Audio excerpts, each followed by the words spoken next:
Vas-y.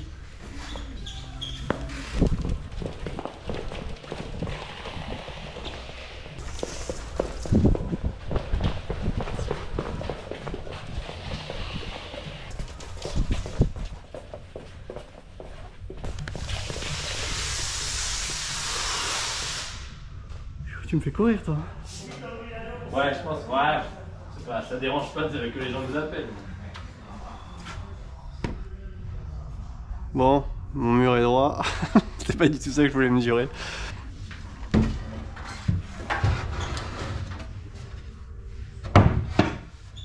Ouais bon, c'est à peu près droit. Bah si, c'est droit. Ouais non mais de toute façon, on n'est pas en train de construire une fusée hein. Ouais c'est bon. Voilà, petite étagère, toute beauté. Et ouais, ça fait de la grosse upgrade là dans l'atelier. On va se faire un petit atelier dédié à la suspension.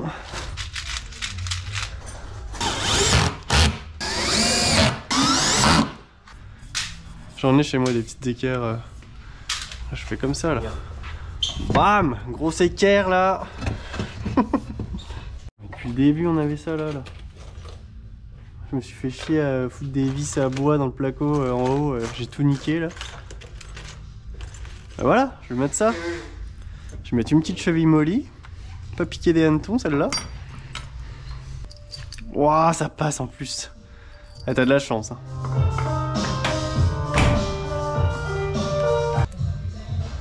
Six. Allez hop. Dans cette vidéo, je vais vous apprendre à poser une cheville molly dans un placo. Ça va partir en entretien tuto mécanique, tuto rénovation house. Donc là déjà on fait un petit trou, on perce doucement, une vitesse lente, parce que si derrière il y a une gaine électrique ou si on a je ne sais pas quoi, on va pas tout arracher. Voilà, j'ai fait un pré-trou avant. Hein. Voilà, ouais, c'est juste, voilà, histoire de perforer. On n'est pas en train de percer un mur en béton ou en acier. Ensuite, je prends ma vis. Je remets toujours ma vis dans ma cheville. Je la serre, parce que si vous allez écraser comme ça avec le marteau, et ben ça va déformer le bout de la vis et après vous n'allez pas retrouver le filetage en fond. Donc là, on peut l'enfoncer au marteau. Des fois c'est un peu dur parce qu'il y a la laine de roche à l'intérieur. Voilà, là je ressors ma vis de quelques millimètres pour pouvoir passer ma pince à sertir les chevilles molly, que voici. Ça fait juste écarter. Ouah putain mais elle a carrément... On arrête là, allez, viens là. Voilà, ah, ça va pas bouger là.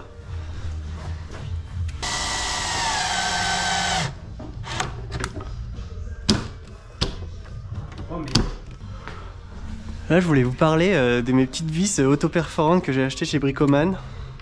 J'utilise de la vis TED Torx. Je trouve que ça va très très bien. Voilà, on s'en bat les couilles en fait. C'est avec ça que j'ai fait toute la visserie dans mon camion. Putain mais il faudrait que je retrouve ma TED Torx aussi là. C'est pas possible, je suis tout en train de perdre mes affaires. Voilà, le moment que tout le monde attend depuis le début. Voilà, là. Ça va être stylé là, tu vois, tu vas prendre une belle fourche Kashima là, à faire en entretien là. Voilà, ça c'est cadeau, c'est pareil, c'est une super fourche. On vous offre ça au magasin, le premier qui vient la chercher, elle est cadeau. C'est une fourche de vélo de ville cintrée qui apporte souplesse, confort et avec un peu plus d'empattement. Bien évidemment, il y a le porte-dynamo, hein. Ça n'est pas une patte pour mettre un frein, c'était pour mettre une dynamo. Le frein, il se met là. Voilà, taraudé, fileté dans la masse. Avec ça, mon gars, tu peux faire des stop-it, ça va pas bouger. Ça, c'est cadeau. Ensuite, aujourd'hui, dans la brocante, le Louis la brocante, nous avons cette magnifique Sun Tour. Pareil, c'est cadeau. Le premier qui vient la chercher au magasin, elle est à lui. C'est une super Sun Tour axe rapide de 9 mm avec les tasseaux de frein. Les tasseaux pour monter les V-breaks ou les freins cantilever avec le système anti-cassure de câble. Voilà, vous regarderez sur internet ce que ça veut dire. Cette fourche est équipée aussi de systèmes pour monter les freins à disque avec l'étrier. Très important, on peut monter donc à la fois un V-brake et à la fois un frein à disque en même temps. Vous pouvez équiper de 2 leviers votre guidon. Là vous aurez un freinage, il n'y aura pas de souci, pas de problème là-dessus. Avec des beaux joints spi, vraiment de qualité. La fourche n'est pas rouillée. Elle a juste un problème, c'est quand on l'enfonce, le ressort remonte. Voilà, comme ça on sait que c'est une fourche à ressort. C'est inscrit, c'est tout de suite ici, il n'y a pas de mensonge. Ça c'est cadeau, je vous la donne. Elle est ici jusqu'à la fin de la semaine, voilà. Ensuite, là tu vois, regardons, ça monte du meuble Ikea. Pas de soucis, on est polyvalent nous à l'atelier, on sait tout faire. Là tu vois, je pense à trop serrer ceux du bas là. Ah ouais? Parce qu'il faut vraiment que je le tire. Comme ça on peut toujours mettre des trucs en dessous. Parce que là ça sert à rien, c'est direct au sol. Je voulais que ce soit bien aligné avec le...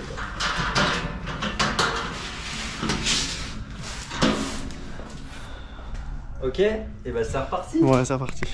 Si tu rotes encore une fois comme ça, une baffe dans ta gueule. Bonjour à tous la communauté de YouTube. Je voulais vous parler un petit peu de mon super établi. Regardez un peu ce qu'on a fait. Donc nous on est un magasin de Giant à Chalon. De plus en plus de clients qui vont acheter des enduros ou des gros trails all mountain électriques. Et en fait on se rend compte que ces clients-là, ils ont bien kiffé leur vélo électrique tout suspendu. Et on a de plus en plus d'entretien de suspension à faire. J'ai réussi à faire une grosse campagne de prévention sur l'entretien des suspensions à mes clients pour leur faire bien comprendre que fourche et amortisseur, les entretiens, il faut bien respecter les préconisations constructeurs, c'est-à-dire un petit nettoyage 50 heures, du vidage des jambages, nettoyage des joints spi, et l'entretien d'une fois par an. On démonte tout, on purge, on change les joints et on remet tout correctement. Parce que j'ai beaucoup de clients qui ont commencé à abîmer leur traitement. Les amortos qui, lui, il fait du bruit, il y a de l'air dans l'huile, enfin laisse tomber. Et du coup, on en est venu à voilà, l'atelier faire un petit aménagement sympa où je me suis fait un poste en fait dédié à la suspension. Pourquoi on a fait un poste dédié? C'est pour éviter d'avoir à utiliser l'étau qui est ici sur lequel on coupe les tiges de sel, sur on coupe les pivots de fourche, on a du copeau de métal, vous voyez, on a de la paille de métal. Et si moi je retrouve ça après dans mes amortos et dans mes suspensions, ça va pas bien se passer. Du coup on a fait un petit poste dédié où vraiment je veux que ça reste propre. On ne fait que les amortisseurs ici. Là je vais mettre un petit pied ici pour tenir les fourches de même manière que celui-là. On va pas acheter un truc VAR à 300 €. Je sais pas si vous savez un peu le tarif de ces pinces là, mais la pince je crois que c'est 330 €. Et ça c'est un truc qu'on a fait faire par un forgeron. Il nous a soudé un bout de tube sur une plaque. Et voilà quoi, on fait, je commence à faire 2-3 fourches par semaine, 2-3 amortisseurs par semaine. Je dirais même presque des fois, c'est une fourche par jour quasiment en ce moment. C'est cool, moi je suis super content. Je rêvais de faire ça quand j'ai commencé la mécanique dans le monde du vélo. C'était vraiment la partie qui me plaisait le plus, c'était l'aspect hydraulique, tout ce qui est purge de frein, entretien de suspension. Et aujourd'hui, c'est un peu un accomplissement d'avoir ce petit poste dédié vraiment à la suspension, avec mes petits bidons d'huile, tout bien rangé, petites pinces, les petites clés Fox, tout ça. Voilà, on achète des outils au fur et à mesure quand on en a besoin. Ça coûte très cher. Ça coûte très cher l'entretien de suspension. Il y a plein de shops qui ne le font pas. Parce qu'en fait l'outillage coûte une fortune. Et ça c'est vraiment quelque chose sur lequel je voulais vous en parler. Les outils pour faire les fourches, pour faire les amortisseurs, surtout les amortisseurs, ça coûte cher. C'est un investissement pour le magasin d'acheter les pièces. Vous voyez par exemple ce clamp pour ouvrir les amortos X2 uniquement de chez Fox. Donc c'est un seul amortisseur. Il existe en performance ou en factory mais c'est un seul type d'amortisseur. Cette pièce coûte 157 € hors taxe chez Tribe. Tribe c'est le fournisseur France de tout ce qui est Fox et pièces Fox. Ça coûte une blinde. Donc en fait on a acheté tous les outils de chez Fox. On a fait un investissement de plus de 1000 €. Et voilà, je voulais vous parler un peu de la justification des tarifs des entretiens de fourche, quoi. C'est clair que nous on se réfère à une grille tarifaire de chez X1 Racing. Voilà, chez X1 Racing ils prennent un entretien complet. C'est à peu près 130, 125, 140 pour une fourche. Et les amortisseurs, c'est le même côté. Un X2, 140 €. Nous on utilise ça. J'ai aussi les tarifs de chez LPDV Suspension. C'est avec le préparateur chez qui on travaille aussi. Il y a pas mal de petits amortos que je peux pas faire.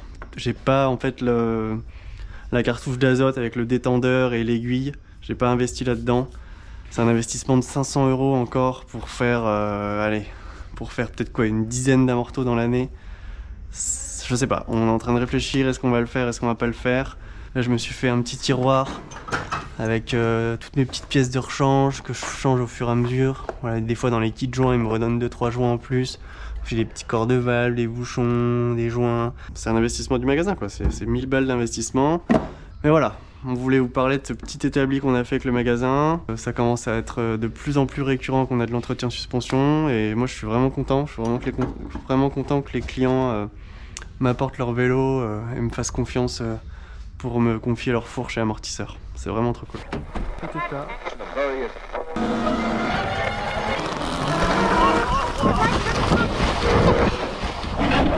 Ah, j'ai pris trop d'angle. Oh, pardon.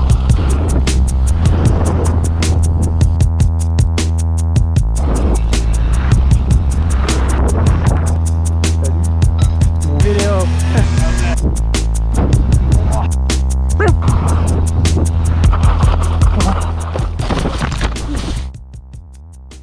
Bon, 3 ans de retard, tu peux pas tester.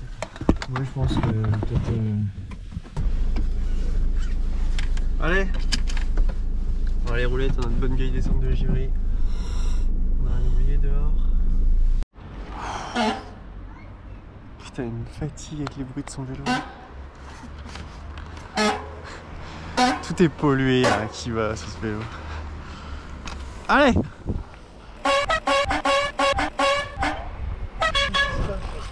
C'est normal, t'as changé de plaquette, t'as pas changé de disque, t'as changé de type de plaquette. Tout le monde qui a regardé ma vidéo est au courant maintenant. Yoann, tu regardes pas mes vidéos. T'as roulé en frein haut sur les mêmes disques, après t'as rechangé, t'as remis des plaquettes métalliques alors que t'étais en Shimano avant en organique. Petite sortie avec le yo-yo. Ton vélo en ferraille, en tube de chauffage. Je vais tout déglinguer là. Le rouge dans le vert, comme ça ressort bien quand même ta veste là. C'est stylé. Petite descente des sangliers, comme on l'appelle traditionnellement chez nous.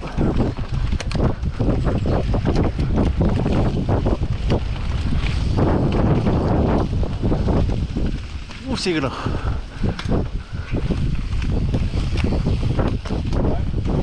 Allez Yoann, avance.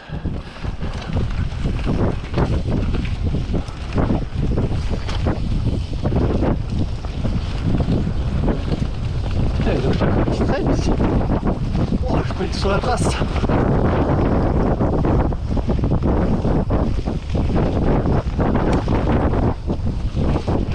Ah, c'est cool.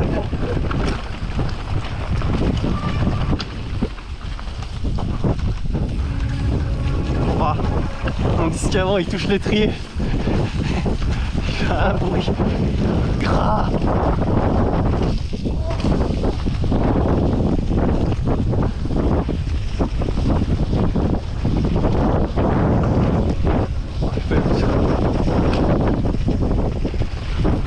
J'étais passé une fois avec Rémi ici. Excellent. Putain, elle est bien cette petite descente.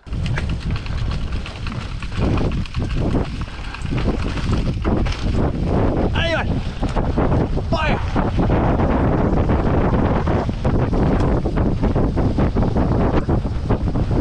Et alors, Spirit Gilles, il va aussi vite que moi.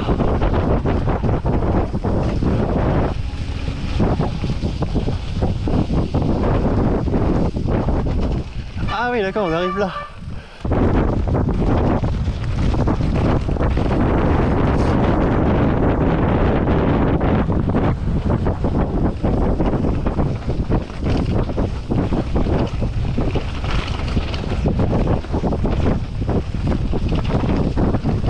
Ça c'est toute ma jeunesse ça. Je passais des centaines de fois ici. Le petit canyon ball. Celui-là à descendre il est sympa. À monter ça va aussi, ça grippe bien. Masse forgé dans les flammes du Mordor, ouais. Martelé à la main. Martelé à la main. Oui. Ça rigole pas ton vélo. C'est trop beau là. Ce passage là dans la mousse à chaque fois j'adore. Allez Yoann, allez. Tu fais un petit amorto à l'arrière quand même, ça apporte du grip. Un gros Fox X2 en 205/65. Je vais le renvoyer la semaine prochaine chez Tribe. Ils font les entretiens où ils changent les pièces de 2022-23 pour les 2024. Qui ont plus les problèmes de tête qui fuit, les problèmes de cavitation, les problèmes de succion, tous les problèmes qu'ils avaient quoi. Donc je vais essayer de le renvoyer la semaine pro en garantie. Je pense que ça va être pas mal. Allez, on y arrive. Tu descends 1 minute, tu vas remonter pendant 30 minutes ici. Vivement les télésièges. C'est quoi cette voiture là? Il y a quelqu'un intéressé par ce vélo. Il est peut-être à vendre. Una Onzo. En tube de ferraille. XL. La peinture a été enlevée. Mais il y a un vernis. Hein. 36 grip 2. Fraîchement restauré et entretenu par mes soins. Voilà, par Buttercream, donc bon, il n'y a pas de problème. Il n'y aura pas le poste de pilotage là, ça je le garde. Et ça sera tout du race face. Voilà, T'avais gardé ton cintre d'origine? Ouais, je l'ai gardé. J'aimerais bien à plus de 2000 € quand même. Voilà. Avec la fourche, la Oui. transmission encore en SLX. SLX. Angle de chasse 62,5. Très ouvert.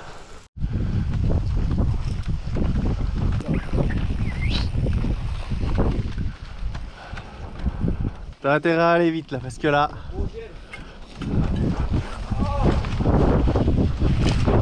Là j'arrive, là je suis énervé là. Dépêche-toi Yoann.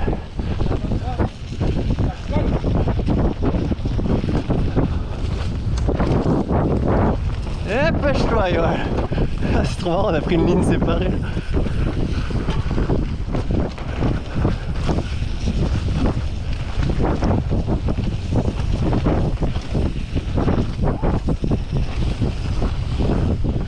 Ils ont fait des petits trucs là, sympa.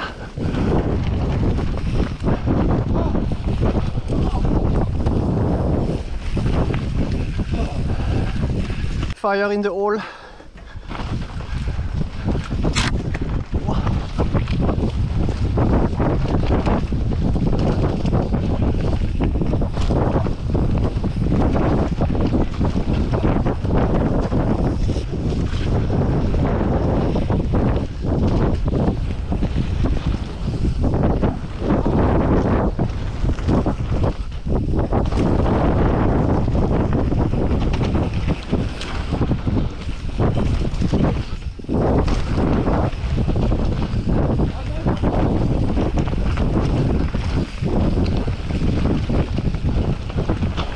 Qu'est-ce que je fais?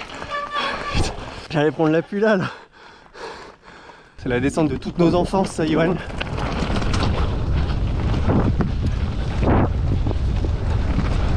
Pas intérêt à avoir quelqu'un qui arrive en chemin là.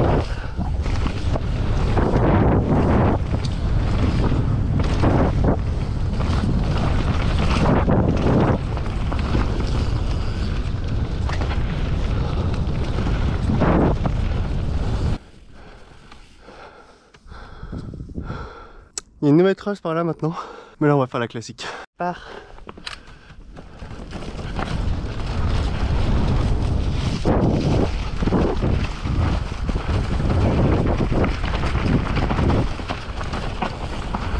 Ah là c'était le meilleur passage quand j'étais gamin là.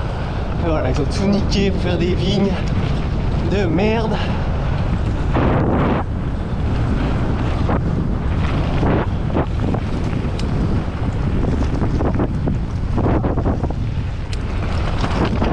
Wow.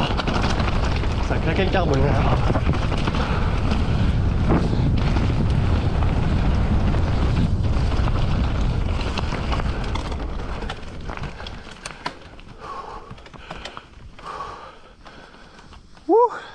J'ai tapé une pierre de l'avant. Seigneur Jésus. J'allais comprendre ce Shockwheeze. J'ai pas du tout regardé sur internet comment ça fonctionnait. Je l'ai branché, je l'ai appairé à mon téléphone. J'ai 90 acquisitions. Je pense qu'à 100% il donne un truc. C'est parti. Passage préféré de toute la région. Le radar devant la Madone.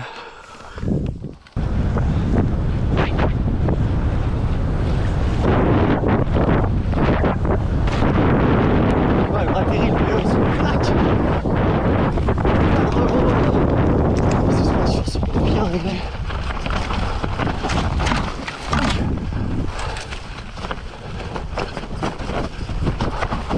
Un peu gras quand même.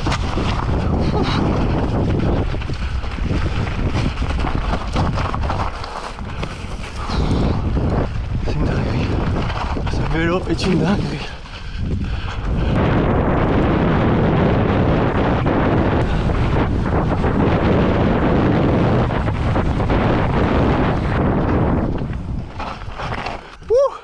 Tu te jettes dans le raid là, si t'accroches même pas les pierres, tu sais qu'en bas tu vas pouvoir faire un gros quart. Franchement les suspensions quand c'est bien réglé, ça change un vélo quoi. Ouah, j'étais sur la 12e vitesse, j'étais super vite. Je pourrais largement passer sur un plateau de 30 en fait, j'utilise jamais les 12e.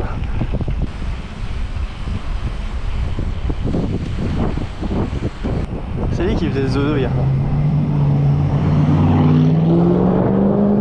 Ah! Fin de session. Ce vélo c'est une dinguerie les gars. Il pédale comme un All Mountain Trail et il descend comme un DH. C'est un enduro. Bienvenue. On dégaze les jambages, toujours important.